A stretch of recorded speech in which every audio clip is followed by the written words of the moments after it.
Hello everyone, कैसे हैं आप सब? एंड आई होप आपकी प्रिपरेशंस बहुत अच्छे से चल रही होगी। अब आप लोगों ने स्पीड अप कर लिया होगा।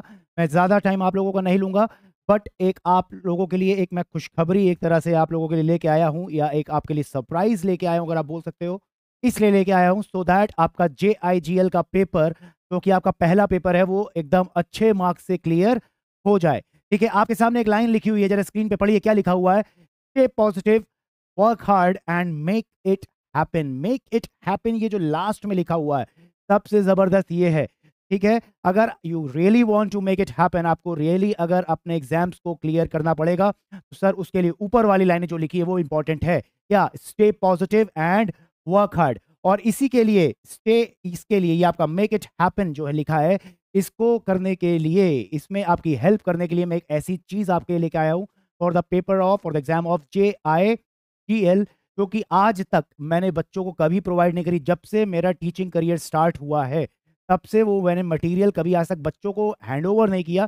उनसे मैं हमेशा बोलता था, बेटा आप लोग ना स्क्रीन से स्क्रीनशॉट्स ले लो, या क्लासरूम में बैठे हो तो बेटा पिक्चर क्लिक कर लो। मैं कभी देता नहीं था, क्योंकि बेटा वो रियली वो मेरी बहुत सालों की मेरी वो मेहनत है। मगर मैंने सोचा है कि भाई साहब कोई दिक्कत नहीं है, वो भी मेहनत बच्चों के लिए कुर्बान, कोई दिक्कत की नहीं। बच्चों का बस क्या निकलना चाहिए, बच्चों का एग्जाम निकलना चाहिए। तो मैंने क्या करा है, आप लोगों के लिए एक ऐसी बुक बनाई है, एक ऐसी बुक बनाई जो लास्ट टाइम पे आपके इतनी ज़बरदस्त हेल्पफुल होगी, आप सोच भी नहीं सकते। ठीक है, और वो बुक कैसी है? बेटा उस बुक के अंदर बहुत से डायग्राम्स हैं, उस बुक के अंदर बहुत से आपके चार्ट्स रखे हुए हैं, उस बुक के अंदर आपके बहुत से डिसाइडेड केस हैं, उस बुक के अंदर आपके बहुत से आपको एग्जाम्पल्स मिलेंगे, इन द डायग्रामेटिक फॉर्म्स मिल जाएंगे, और केस स्टडीज भी हैं जिसको मैंने एक्सप्लेन करा हुआ है। बहुत से आपके टैबुलर रिप्रेजेंटेशन भी मैंने उसके अंदर करी हुई है। ये बहुत सी चीज़ें मैंने दी है, डिफरेंट डिफरेंट काइंड ऑफ चीज़ें आपको मिलेंगी उसके अंदर, आप सोच भी नहीं सकते। जो बच्चों ने मुझसे रेगुलर क्लास ली उनको पता है मैं किसकी बातें कर रहा हूँ। ठीक है, वो भी सरप्राइज हुए होंगे ये सुन के, क्योंकि उनको पता है कि सर प्रोवाइड नहीं करते हैं, but this is happening for the very very very first time, कि मैं आप लोगों को, मैं जितनी भी प्रेजेंटेशंस यूज करता हूँ क्लास के अंदर, ठीक है बेटा, मैं प्रेजेंटेशंस पूरा JIGL पढ़ाने में आपको बता दे रहा हूँ, कम से कम मेरी प्रेजेंटेशन नियर अबाउट 1000 होती है। मैं 1000 प्रेजेंटेशंस कम से कम यूज करता हूँ, तब मैं जाके JIGL का सिलेबस खत्म कराता हूँ। ठीक है, उनमें से कम अगर देखा जाए तो 60-70% मैं पूरा आपको दे दूंगा, क्योंकि जो कुछ ऐसी चीजें होती हैं जो कि मैं आपको नहीं प्रोवाइड कर सकता, क्योंकि आपको वो समझ नहीं आएगा। वो आप तभी समझ सकते हो जब आप क्लास में बैठोगे, तब आप समझ सकते हो। मगर कुछ ऐसी प्रेजेंटेशंस भी हैं, कम से कम 600-700 प्रेजेंटेशंस ऐसी होंगी नियर अबाउट, जो कि आपके लिए है, जो कि मैं आपको देने वाला हूँ। मगर अभी तक ना मैंने उस बुक का नाम नहीं रखा है कि उस बुक का नाम क्या है। तो वो मैं आपसे पूछना चाहता हूँ कि बेटा आप बताओ, आपको मैंने बता दिया उसके अंदर क्या क्या चीज़ है, और अभी मैं आपको दिखा भी देता हूँ। अभी एक बार उसका हल्का सा ग्लिम्स आपको मैं एक बार दिखा देता हूँ कि उसके अंदर क्या क्या चीज़ आपको मिलने वाली है, और टोटली बता दे रहा हूँ, फ्री ऑफ कॉस्ट है। वो एक तरह से मेरी तरफ से आपके लिए गिफ्ट है, तो दैट, और आपसे बस मैं एक गिफ्ट चाहूंगा, वो चाहूंगा कि आप अच्छे से उसको पढ़ें। ठीक है, और क्या करिए, अच्छे से आप अपना एग्जाम क्लियर ले लो। मेरे लिए बस वो रिटर्न गिफ्ट हो जाएगा। मेरी तरफ से क्या गिफ्ट है वो मैं आपको दे रहा हूँ। बस मुझे भी आपसे एक रिटर्न गिफ्ट चाहिए, वो चाहिए आपका क्या, ये नीचे नीचे लिखा है ना, मेक इट हैपन। बस आप अपना अच्छे से एग्जाम देके आप क्लियर कर लेना पेपर को, दैट्स इट, और मुझे कुछ भी नहीं चाहिए। अच्छा, तो मैं क्या बोल रहा हूँ बेटा, अभी तक ना बुक का मैंने नाम नहीं रखा कि उस बुक का मैं नाम क्या रखूँ। ठीक है, मैं थोड़ा कंफ्यूज हो गया। कंटेंट मैंने आपको बता दिया, कंटेंट इसके अंदर ये चीज़ है, एकदम एग्जाम ओरिएंटेड है, एग्जाम अच्छे से आप क्लियर कर सकते हो। किस तरीके से पढ़ना मैं अभी आपको बता दूंगा, मगर सबसे पहले मुझे ये बताओ उस बुक का नाम क्या होगा। वो बुक का नाम क्या होगा मुझे नहीं समझ आ रहा, मुझे आप बुक का नाम बताओ, सो दैट बस मैं 1-2 दिन में आपके पास अवेलेबल उसको करा दूंगा। आप लोग मुझे कमेंट में लिख के दोगे कि सर ये बुक का नाम ये होना चाहिए। और एक और चीज़ बता देता हूँ, जिस बच्चे का नाम मुझे पसंद आएगा वो मैं यूज़ करूंगा, और उस बच्चे को एक और गिफ्ट में दूंगा। ठीक है, वो पर्सनल गिफ्ट मेरी तरफ से होगा, उस बच्चे को गिफ्ट वो पहुंच जाएगा, मिल जाएगा उस बच्चे को। ठीक है, वो बच्चा मुझे बता देगा सर ये मेरा नाम था, मैंने आपको बताया था। 100% डेफिनेटली उसके लिए एक और गिफ्ट मैं उस बच्चे को स्पेसिफिकली दूंगा, कि एक नाम बताने के लिए। ठीक है, तो मुझे नाम प्लीज बता देना। ठीक है, कि भाई साहब इस बुक का नाम क्या रखा जाए। दूसरी चीज, आपको इस बुक को पढ़ना कैसे है वो भी मैं अभी आपको बता देता हूँ, किस तरीके से आप इसका यूज करोगे। मगर हल्का से मैं आपको इसका ग्लिम्स दिखा देता हूँ कि आपको दिख जाए कि क्या क्या चीजें आपको उसके अंदर मिलने वाली हैं। मोस्टली बहुत इंपॉर्टेंट जितने चैप्टर्स है सब कवर कर दिए। ठीक है, जो छोटे छोटे चैप्टर उसको मैं इग्नोर कर दिया, मगर जितने आपके बड़े बड़े चैप्टर्स हैं, CPC हो गया आपका, आपका लॉ रिलेटिंग टू क्राइम्स हो गया, प्रोसीजर्स हो गया आपका, एविडेंस एक्ट हो गया, उसके बाद आपका ये रजिस्ट्रेशन हो गया, स्टैंप हो गया, आर्बिट्रेशन हो गया, कॉन्स्टिट्यूशन हो गया, सब कुछ कवर कर डाला सर उसके अंदर, सब कुछ आपको प्रोवाइड कर दूंगा। मुझे नहीं चाहिए, मैं आपके लिए दे दिया, कुर्बान है सर, मेरी मेहनत जितनी थी सब आपको मैं दे दूंगा। आप बस पास हो जाना, आपको क्या करना है, पास होना है। मैं आपको हल्का सा एक बार दिखा देता हूँ, 1 मिनट रुको, आप हल्का सा देख लो एक बार, आपको समझ आ जाएगा। ये देखिए पहला चैप्टर जो उसके अंदर मैंने डाला, CPC का डाला, और ये देखिए आपके सामने ये पूरा आपको इंट्रोडक्शन इसका सब कुछ लिखा रहेगा, देख लीजिए पूरा हर एक चीज़। इसके बाद आइए देखिए सीपीसी का स्कोप क्या है, ये क्या है। इसके बाद आइए आप एग्जांपल्स भी मैंने दिए हैं, पूरे डायग्राम्स देख लीजिए पूरे। हेडिंग्स देखिए, जजमेंट, जजमेंट के अंदर क्या क्या होना चाहिए, इस सब आपका लिखा हुआ है इसके अंदर, ठीक है। आगे आइए देखिए प्रोनाउंसमेंट ऑफ जजमेंट क्या होता है, आपका जजमेंट वर्सेस डिक्री में डिफरेंस क्या है, जज क्या क्या देता है, डिक्री देता है, ऑर्डर देता है, जजमेंट देता है, इसको क्या क्या बोलते हैं हम लोग, इसका क्या क्या मतलब है। अपील का सर आ गया, appeal against the decree, appeal against the orders, इसके बारे में भी लिखा है सब कुछ। इसके बाद आप आते हैं, ये देखिए टाइप्स ऑफ डिक्री भी लिखा हुआ है, प्रीलिमिनरी डिक्री, फाइनल डिक्री और partly preliminary and partly final. इसके साथ साथ इसके नीचे इसके एग्जाम्पल्स भी मैंने वहाँ पे बना दिए हैं। उसके बाद ये देखिए जुरिसडिक्शन ऑफ कोर्ट क्या होता है, ये भी लिख दिया। उसके बाद जुरिसडिक्शन ऑफ कोर्ट का ये डायग्राम कहीं नहीं मिलेगा आपको, ढूंढ लेना, कहीं नहीं मिलेगा बेटा। इसको बनाने में मेरी कम से कम 4 से 5 घंटे की मेहनत थी, मेरी हालत खराब हो गई जिसको बनाने में, बहुत सी रिसर्चेस मैंने करी, तब जाके ये बनाया गया था कि किस स्टेज पे आप ऑब्जेक्शन ले सकते हो अलग अलग जुरिसडिक्शन में, ठीक है। ये भी आपके लिए है, ये भी आपको मैं दे रहा हूँ। उसके बाद ये देखिए पिक्यूनरी जुरिसडिक्शन का मैंने एग्जाम्पल, प्रॉपर एग्जाम्पल बनाया हुआ है, प्रॉपर एग्जाम्पल बनाया है पिक्यूनरी जुरिसडिक्शन से रिलेटेड। उसके बाद आ जाओ आप, आगे आते रहिए। ये देखिए सेक्शन 17 से रिलेटेड है, सेक्शन 18 से रिलेटेड डायग्राम बना हुआ है, सेक्शन 20 से रिलेटेड पूरा केस बना दिया मैंने। उसके बाद आते रहो, ये देखिए सेक्शन 10 आपका इसका भी बनाया हुआ है पूरा, ठीक है, रेस सब्जुडाइज के बारे में। उसका रेस सब्जुडाइज से रिलेटेड आपके लिए केस स्टडी है, वो केस भी आपको दिया हुआ है पूरा कि केस क्या हुआ था। उसके बाद एक और देखिए एग्जाम्पल दिया हुआ है। आ गया रेस जुडिकाटा से रिलेटेड, मैंने 2 एग्जाम्पल दे दिए आपको। उसके बाद डिफरेंस क्या होता है वो लिखा है। उसके बाद exceptions to the doctrine of res judicata, ये भी लिख दिया इसके नीचे। कंस्ट्रक्टिव जुडिकाटा से रिलेटेड इंपॉर्टेंट केस जो आपका था नवाब हुसैन वाला, वो भी यहाँ मेंशन कर दिया। उसके बाद स्टेजेस इन प्रोसीडिंग्स, ये तो आपका मॉड्यूल में दिया था वहाँ से। इसके बाद आपका समन के बारे में कुछ एसेंशियल्स, वो भी लिख दिए मैंने इसके बारे में। और आते रहिए आते रहिए, देखिए सब्स्टिट्यूटेड सर्विसेज क्या होती हैं वो भी बता दिया। लिस्ट ऑफ विटनेसेस के बारे में बताया है। अपीयरेंस के बारे में बता दिया भाई साहब, अपीयरेंस का, ठीक है। दोनों पार्टी एब्सेंट है, डिफेंडेंट एब्सेंट है या प्लांटिव एब्सेंट है, क्या क्या चीजें होंगी, डिफेंडेंट को क्या क्या रेमेडीज मिलेंगी, सब कुछ, सब कुछ है। ये देख लीजिए सेट ऑफ क्या होता है, सेट ऑफ का डायग्राम, पूरा डायग्राम से एक्सप्लेनेशन है पूरी। सेम ट्रांजेक्शन, डिफरेंट ट्रांजेक्शन, सब कुछ। Legal set of, equitable set of, difference क्या है, काउंटर क्लेम क्या होता है, पूरा डायग्राम से समझ जाओगे आप। स्टेप वाइज लिख दिया पूरा, आपको यहीं से समझ आ जाएगा काउंटर क्लेम क्या होता है। उसके बाद कुछ क्वेश्चन मैंने डाले। उसके बाद इंजंक्शन क्या होता है आपका। उसके बाद इंजंक्शन टेम्परेरी परपेचुअल क्या है, उसके बारे में लिख दिया। इंटरलोक्यूटरी ऑर्डर्स क्या होते हैं, ये देखिए, ये अलग अलग से आपके डायग्राम है। Appeal to the Supreme Court, appeal to the Supreme Court जो फाइल करते हैं उसके 5 सिचुएशंस अलग होते हैं, अलग अलग होती हैं। नहीं सुना होगा आपने, मैं पक्का बता रहा हूँ आपको, नहीं सुना होगा आपने अभी तक। 5 सिचुएशन होती है, 5 सिचुएशन से रिलेटेड अलग अलग सिचुएशंस के डायग्राम्स बने हुए हैं, अलग अलग। Situation 1, situation 2, situation 3, situation 4, situation 5, ठीक है। Appeal to the Supreme Court के सब 5 सिचुएशन है जहाँ पे आप अपील फाइल कर सकते हो सुप्रीम कोर्ट के पास। ये देखिए अपील अगेंस्ट ऑर्डर्स का, हाँ, अंडर सेक्शन 35A, उसके बाद अंडर सेक्शन 91 के अंदर, उसके बाद अंडर सेक्शन 95 के अंदर अपील अगेंस्ट ऑर्डर्स, ठीक है। उसके बाद रेफरेंस, ये देखिए रेफरेंस क्या होता है आपका, रेफरेंस क्या होता है, ये देखिए सिंपल लैंग्वेज में एकदम आपके लिए। रिव्यू क्या होता है, उसके बाद आइए रिवीजन क्या होता है, उसके बाद दोनों तीनों में डिफरेंस क्या है, उसके बाद सूट अगेंस्ट माइनर्स, ठीक है। और ये देखिए leave to defend and all. उसके बाद कमर्शियल कोर्ट्स एक्ट के बारे में लिख दिया, ठीक है। ये आपके सामने है सब कुछ, और सब मेरी हैंड राइटिंग पे है कि बेटा ये सब चीज़ें मैं क्लास में यूज़ करता हूँ, बनाते साथ साथ पढ़ाता हूँ, और आप पढ़ोगे, कोई भी बच्चा पढ़ सकता है, मैं आपको बता दे रहा हूँ।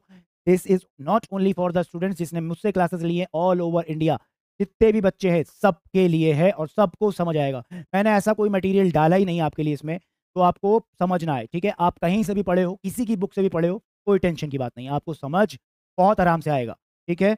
ये सब आपके लिए, ये आपका चैप्टर 1 आपका, ये देखिए दूसरा चैप्टर आपका लिमिटेशन एक्ट भी मैंने इसमें डाला हुआ है। लिमिटेशन एक्ट के बारे में लिखा है, ये देखिए सब आपका सेक्शन 5, सेक्शन 6 से रिलेटेड डायग्राम्स एंड ऑल बने हुए हैं। सेक्शन 7 बना हुआ है उसके बाद आपका। उसके बाद आइए, ये देखिए एप्लीकेबिलिटी ऑफ सेक्शन 6, 7, 8 और सेक्शन 9 के बीच में डिफरेंस क्या है, ये देखिए। उसके बाद ये देखिए एग्जाम्पल एक और डाला हुआ है, ये देखिए और डाला हुआ है सेक्शन 15A। उसके बाद सेक्शन 15 क्लॉज C, उससे रिलेटेड डायग्राम आपके सामने दिख रहा है, आपको दिख रहा है, दिख रहा है, ये सब डायग्राम, ये देख लीजिए, देख लीजिए आपके सामने है सब कुछ, ये डायग्राम्स एंड ऑल सब बने हुए हैं, ये देखिए। क्लियर है, क्लियर है। ये देखिए आपके सामने एक भी डायग्राम एक बना हुआ है, हाँ, ईजमेंट्स राइट से रिलेटेड है आपका। उसके बाद Right to Information Act, Right to Information Act, ये देखिए आपके सामने सब कुछ, ये देखिए, हाँ, कॉन्स्टिट्यूशनल से भी आता, राइट, आर्टिकल 21, आर्टिकल 29। उसके बाद आपका राइट टू नो का आपके डिसाइडेड केस स्टडीज आपको दी हुई है। उसके बाद from home the information can be demanded, public authority के बारे में पूरा सब कुछ लिखा हुआ है इसके अंदर। उसके बाद आप ये देखिए, ये देखिए रिक्वेस्ट फॉर ऑब्टेनिंग इन्फॉर्मेशन, पूरा आपके लिए प्रोसीजर्स एंड ऑल सब कुछ बना के लिख दिया, ये देखिए पूरे प्रोसीजर चल रही है। ये देखिए procedure for filing application and appeal under RTI, पूरा प्रोसीजर बनाया हुआ स्टेप वाइज। ये देखिए application for information from 2 different departments, इसका भी पूरा प्रोसीजर बना दिया, ये देखिए आ रहा समझ। इसके बाद इंडियन स्टैम्प एक्ट, ये लो भाई, इंडियन स्टैम्प एक्ट एग्जाम्पल पे एग्जाम्पल, ये देखिए एग्जाम्पल पे एग्जाम्पल चलते जा रहे हैं। एग्जाम्पल पे एग्जाम्पल चलते जा रहे हैं। ये देखिए डायग्राम पूरा बना हुआ आपके लिए, पूरा चार्ट बना दिया। इंडियन स्टैम्प एक्ट के ऑब्जेक्टिव्स क्या है, कॉन्स्टिट्यूशन से क्या उसका रिलेशन है, types of stamp duty, list of 65 stampable documents, किन किन के ऊपर लगता है, किसके क्या क्या एप्लीकेबिलिटी होगी, क्या क्या नहीं होगी, सब कुछ टैबुलर और आपका डायग्रामेटिक फॉर्म में दिया हुआ। सेक्शन 4, सेक्शन 5, सेक्शन 6, ये देख लीजिए, यहीं से समझ आ जाएगा। बाद में रीड करोगे बुक से अपने आप सब समझ आता रहेगा। ये देखिए सेक्शन 4 के बारे में पूरे डिटेल, सेक्शन 6, सेक्शन 5 हो गया, ये देखिए section 11, section 12, section 13, section 14, section 15, एक ही स्लाइड पे 5 सेक्शन खत्म। आ रहा है समझ? ये देखिए सेक्शन 24 के एग्जांपल्स, सेक्शन 25 के एग्जांपल्स। उसके बाद रजिस्ट्रेशन एक्ट, ये देखिए रजिस्ट्रेशन एक्ट के बाद सामने आपके सामने दिख रहा होगा डायग्राम पूरा दिख रहा है। ये देखिए रजिस्ट्रेशन ऑफ डॉक्यूमेंट्स, ये लीजिए सेक्शन 17(1)(b) एग्जाम्पल उसका, 17(1)(c) का पूरा एग्जाम्पल, 17(1)(e) का पूरा एग्जाम्पल, एफ का पूरा एग्जाम्पल, सेक्शन 53(a) का एग्जाम्पल पूरा। देखते रहिए सेक्शन 23 एंड 26 में क्या डिफरेंस होता है। Document executed in India, outside India, आपके सामने है सब कुछ, आपके सामने भाई साहब, सब कुछ आपके सामने। ये देख लीजिए आपके सामने, ये देख लीजिए सेक्शन 49, सेक्शन 49 एक्सेप्शन उसका देख लीजिए आपके सामने है। क्लियर है? इंटरप्रिटेशन ऑफ स्टैट्यूट के बारे में बहुत सी चीज़ें मैंने दी, बहुत से इसमें डिसाइडेड केसेस मैंने डाले हुए हैं आपके लिए, बहुत से डिसाइडेड केस भी इसके अंदर डाले हुए हैं, अलग अलग फैसले आए हुए हैं कोर्ट के, सब डाला हुआ है। आगे आते रहो, ये पूरा चलता जाएगा आगे तक, चलता जाएगा भाई साहब, चलता जाएगा। जर्नल क्लॉजेस भी थोड़ा सा डाला हुआ है। ये कौन सा है? शॉर्ट्स, शॉर्ट्स भी है आपका, ये देख लीजिए सब कुछ है। ये देखो जितने भी आपके सामने हैं सब आपके लिए है। बहुत सी चीज़ें डाली है, बहुत सी चीज़ें आप सोच भी नहीं सकते। ये आर्बिट्रेशन आ गया, आर्बिट्रेशन से रिलेटेड बहुत से डायग्राम्स है इसके अंदर। ये देखिए qualification of arbitrators, arbitral award, ये देख लीजिए आर्बिट्रल अवार्ड, एक स्लाइड पढ़ लो पूरा समझ आ जाएगा। आर्बिट्रल अवार्ड से नीचे दूसरा, ये देख लीजिए arbitration award given by the arbitrator, पूरा प्रोसीजर उसका ये देख लीजिए। मिलेगा ही नहीं आपको कहीं आर्बिट्रेशन का procedure, can be completed in how much time, ये देखिए पूरा प्रोसीजर सेक्शन 23, सेक्शन 29A। उसके बाद आओ सेक्शन 29A, अब सेक्शन 9 पूरा। उसके बाद सेक्शन 23, 29A में और भी कुछ एडिशंस हैं। उसके बाद फास्ट ट्रैक आर्बिट्रेशन का पूरा प्रोसीजर आपका देखिए आपके सामने है सब कुछ। सेक्शन 8 के बारे में पूरा, सेक्शन 9 के बारे में ये डायग्राम्स बना हुआ आपके सामने। आ रहा है समझ? क्लियर है? ये ऐसे चलते जाएंगे बेटा, ऐसे चलते जाएंगे, चैप्टर्स आते जाएंगे आपके लिए। ये देखिए law related to crimes and its procedures, पहला पार्ट आपका आईपीसी का होगा इसमें, दूसरा पार्ट आपका सीआरपीसी का होगा। ये चलता जा रहा है, पूरे अलग अलग एग्जाम्पल्स मैंने दिए हुए हैं। ये देखिए बेटा ऐसे ऐसे सुपर एग्जाम्पल्स हैं, हो ही नहीं सकता आपको समझना है, ऐसे मैंने एग्जाम्पल दिए हैं इसके अंदर। थेफ्ट एक्सटॉर्शन क्या होता है, रॉबरी क्या होती है सर, डकैती क्या होती है सर, सब कुछ। थेफ्ट और क्रिमिनल मिसअप्रोप्रिएशन में डिफरेंस क्या है सर हमारा, एक्सप्लेनेशन को भी डिफाइन किया हुआ पूरा आपके लिए। देख लीजिए आपके सामने चीटिंग, चीटिंग से रिलेटेड पता नहीं कितने एग्जाम्पल्स दे दिए। आगे आइए, ये देखिए आपके सामने है सब कुछ। डिसेप्शन क्या होता है सर, इंड्यूसमेंट क्या होता है सर, सब कुछ, हर एक चीज़ एक्सप्लेन करी हुई है, हर एक कोई चीज़ छूटेगी नहीं, ये तो गारंटी बेटा। ये सब पूरा सब मटेरियल है तो मैं क्लास में यूज़ करता हूँ, अपनी लाइव क्लासेस में, अपनी डेली क्लासेस में यूज़ करता हूँ। वो चीज़ मैं दे रहा हूँ, आज तक आप पूछ लेना कोई बच्चा अगर जिससे मेरे को मुझसे पढ़ा हो, आज तक नहीं प्रोवाइड किया। This is happening for the very first time. ठीक है, हैपनिंग, ये आप देखिए चलता जाएगा, इसमें कोई दिक्कत नहीं, चलता जाएगा, ये देखिए चलता जाएगा। ये क्रिमिनल प्रोसीजर कोड है पूरा, ये जीरो एफआईआर क्या होती है पूरा सबके बारे में लिखा हुआ है, सबके बारे में सब डिफाइन करा। समन क्या होता है, वारंट क्या होता है, ये हैंड रिटन में मेरे। सर्च वारंट क्या होता है, रेगुलर बेल, एंटिसिपेटरी बेल, क्या डिफरेंस है, bailable offence, bail, bail in the bailable offence, bail in the non bailable offence, सब कुछ लिखा है। एविडेंस एक्ट आ गया आपका, एविडेंस आ गया, ये देख लीजिए दिख रहा है क्लियर। ये देखिए सब हाथ से लिखा हुआ है, रेस गेस्ट, ये देखिए हाथ से लिखा हुआ है सब, मेरे एग्जाम्पल दिया सब मैंने, सब एग्जाम्पल दिया हुआ है तो दैट आपको कॉन्सेप्ट समझ आए। हियर्स एविडेंस क्या होता है पूरा उसके बारे में लिखा है। हियर्स एविडेंस के बारे में 5 पॉइंट लिख दिए, अगर एग्जाम में आ जाए हियर्स एविडेंस के बारे में 5 पॉइंट यही वाले लिख के आ जाना, 1 मार्क्स नहीं कटेगा आपका, इतना गारंटी तो मैं देता हूँ आपको। क्लियर बेटा, बहुत मेहनत है इन जितना बनाया है, बहुत मेहनत, बहुत रिसर्च, 7 से 8 साल की मेहनत है इसके ऊपर, समझ आ रहा है? हाँ, वो चीज़ मैं आपको प्रोवाइड करने जा रहा हूँ। उसके बाद ये देखिए कॉन्स्टिट्यूशन, कॉन्स्टिट्यूशन में तो ऐसी ऐसी चीज़ है आपने पढ़ा ही नहीं होगा अभी तक, वो चीज़ भी आपको दे रहा हूँ मैं। पूरा प्रियम्बल आपको देखिए, प्रियम्बल के बारे में आ गया, प्रियम्बल पूरा, प्रियम्बल का 4 पार्ट क्या होते हैं, चारों पार्ट में प्रियम्बल डिवाइड है, एक आपका सोर्स, एक नेचर, एक ऑब्जेक्टिव, एक डेट ऑफ एडॉप्शन। प्रियम्बल है डिवाइडेड इनटू 4 पार्ट्स, चारों पार्ट के बारे में एक्सप्लेनेशन दूंगा मैं। ठीक है, सॉवरेनिटी क्या होता है, सोशलिस्ट क्या है, सेक्युलर क्या है, सब कुछ लिखा है। लिबर्टी, इक्वालिटी, फ्रेटर्निटी क्या मतलब है इसका, सब कुछ लिखा है। क्लियर है? सब कुछ ये देख लीजिए आपके सामने है, ये देखिए division of powers between the union and states and all et cetera and et cetera, सब कुछ लिखा है। फंडामेंटल राइट्स, ये देखिए आ रहा है समझ कि नहीं आ रहा समझ? बोलिए।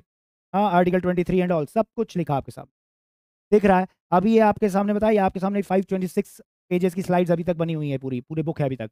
अभी इसमें एड ऑन्स होंगे, अभी एड ऑन्स होंगे, नियर अबाउट 600 या 600 से ऊपर पहुंचेगी ये, ठीक है। अप्रॉक्सीमेटली अभी इसमें कुछ चैप्टर छोटे मोटे बचे हुए हैं जो मुझे अभी एड ऑन और करूंगा, अभी और करूंगा इसके अंदर, अभी कंप्लीट नहीं है, तभी मैं आपको बोल रहा हूँ ये बुक आपको मिलेगी। बस मेरे हिसाब से आज 22 है, मैक्सिमम 24 को मिल जाएगी, सो दैट आपके पास एक हफ्ता बचेगा पूरा रिवीजन के लिए, और एक हफ्ता आप लग जाओगे, जब आप बुक उठा लोगे ना जीआईजीएल की, ये आपके पास आ जाएगी। बस समझ आ रहा है अब आपके लिए क्या चीज़ है। अब आप ये सुन लो, अब आपको क्या करना है। अब आपको क्या करना है, बुक को अवेल करना है, ठीक है। आपके सामने बस पहली बात, आपको एक काम करना है, मुझे इसका नाम बताना है कि नाम सर क्या रखूं बुक का। मैंने आपको पूरा दिखा दिया, ठीक है, आप वो मुझे बताएंगे। और दूसरी चीज़ एक और है, बुक को पढ़ना कैसे, ये बहुत इंपॉर्टेंट है, सुन लो। अब आप कोई भी बच्चा हो जो मुझसे पढ़ा हो, मुझसे ना पढ़ा हो, कोई दिक्कत की बात नहीं है। जब आप रिवाइज करना शुरू करोगे, जो भी चैप्टर आप उठाओगे, साथ में इसको उठा लेना, तो मैं आपको यही दे रहा हूँ, ठीक है। इसको उठा लेना, इसको रख लेना अपने साथ में। जो भी चैप्टर अपनी बुक से पढ़ रहे हो, जो भी टॉपिक्स में आप पढ़ते जा रहे हो, उन टॉपिक से रिलेटेड इसमें जो भी पॉइंट्स आपको मिलते जाए, जो भी सेक्शंस मिलते जाए, जो भी आपको केस स्टडी मिलती जाए, जो भी आपको एग्जांपल मिलते जाए, साथ साथ इसको आप रेफर कर देना। मैं गारंटी दे रहा हूं, अगर आपको अपनी बुक से आपको समझ नहीं आ रहा होगा ना, आप यहां से पढ़ोगे, आपको क्लियर हो जाएगी चीज, इसकी गारंटी मैं दे रहा हूं।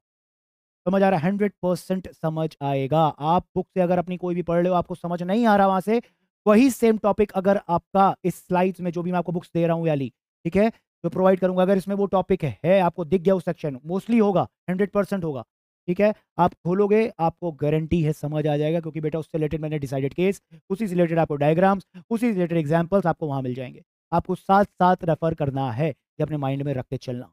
That's it. आप साथ में उसको देखिए, साथ में अपनी बुक पढ़िए, साथ में उसको आप सामने रखे रहिए, अपने लैपटॉप को रखे रहिए, लैपटॉप पे ओपन कर लीजिए और साथ साथ उसको स्क्रॉल करते जाइए।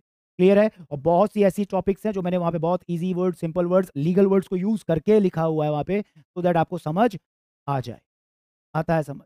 क्लियर है? तो ये बुक आपके लिए अच्छा, सबसे most important, sir book avail कैसे करेंगे, सर ये बुक मिलेगी कैसे, सबसे इंपॉर्टेंट तो ये है, ठीक है। ये बुक को अवेल करने के लिए, देखिए ओपन नहीं है, मैं ऐसा नहीं कि मैं टेलीग्राम में डाल दूंगा, ऐसा नहीं है, या मैं व्हाट्सएप से आपको प्रोवाइड कर दूंगा, ऐसे नहीं होने वाला, ठीक है। ये बुक उनको प्रोवाइड होगी जो एक्चुअल में चाहते हैं, हाँ, जो एक्चुअल में अपने एग्जाम्स को क्लियर करना चाहते हैं, बुक सिर्फ उन्हीं को मिलेगी। ओपन फॉर ऑल नहीं कि भाई साहब बस आपके सामने आ गई, आप इसको इधर उधर कर रहे हो और जाए जा रही बुक इधर उधर, ऐसा नहीं है।